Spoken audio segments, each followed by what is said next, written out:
So does this change now the conversation in the political world? After all, Marco Rubio predicting this would all start happening.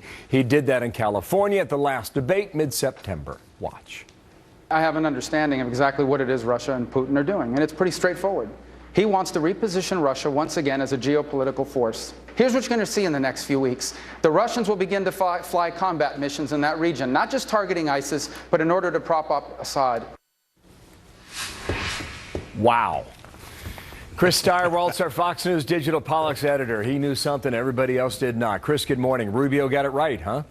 He absolutely got it right, and others knew that this was a chance. Rubio was bold enough to predict it, and through a combination of foresight and good fortune, which he tends to have, Rubio was right on the money. And also right on the money is the fact that he presents himself as the Republican candidate with the strongest foreign policy portfolio. It is something that he has focused on in his Senate tenure. It is something that he likes to talk about a lot, and it is something, of course, especially as it relates to dealing with bad neighborhoods like Syria, bad actors like ISIS, that the Republican electorate is very tuned in on. So this is sort of a magic moment for Rubio. You would make the case that this helps him.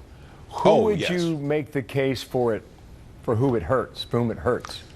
Well, on the Democratic side, it's bad news certainly for Hillary Clinton. It's bad news certainly for Joe Biden as they are attached to a policy as it relates to Russia, as it relates to Syria, that is not very popular with voters. This is going the wrong way. This is embarrassing. And yes, it gives Hillary Clinton a chance to differentiate herself from the current administration, but not in a way that will be pleasing to Democratic voters who are rushing to give money and support to Bernie Sanders. So it's tough for her. It's obviously tough for any thought of Joe Biden trying to get into this race. It makes it much harder. And it's also, of course, tough for Jeb Bush, because anytime we start talking about this region and that stuff, we talk about what he is laid open to the kind of partisan attack that you heard from the podium in the White House when Josh Earnest astonishingly invoked American failure in Iraq to condemn Russia. So that's the universe where those folks live. It's past baggage, and it's tough also for Donald Trump, who, and I'm sure he will clarify this at some point,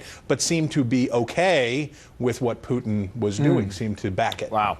We need a flow chart for that. Carly Fiorina last night with Sean Hannity. Here's what she said. Watch.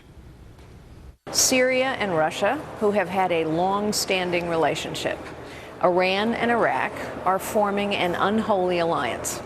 Russia's intentions are to shore up and stabilize the Assad regime. ISIS is sort of a camouflage. There is no doubt that Russia will be conducting airstrikes against anti-Assad rebels. Whether or not they happen to strike a few ISIS folks as well is, I don't know, to be determined. And perhaps we have that answer already. She's a quick study, Chris. She is, and she has studied this for some time. But for her, and I would also say for Ben Carson, who are outsiders in the race, who are taking a more hawkish, anti-Russian, anti-Putin stance, they're different from Trump in that way. They're taking a tougher line here, and as they do, they've got to pass the commander-in-chief test. And that is this thing that it is an intangible that as voters look at somebody, they say, do I want to give this person the nuclear codes? Do I trust this person to stand up in a very dangerous and seemingly unraveling world? Fiorina says she can pass the test. Carson says he can pass the test too. But these are sheep and goat separators. Moments like this in a presidential campaign are what starts culling out people and winners and losers. Yeah, you're right. Thank you, Chris. New polling numbers coming up in 30 minutes too. Chris Steyerwaltz, they're in Washington. Good to see you.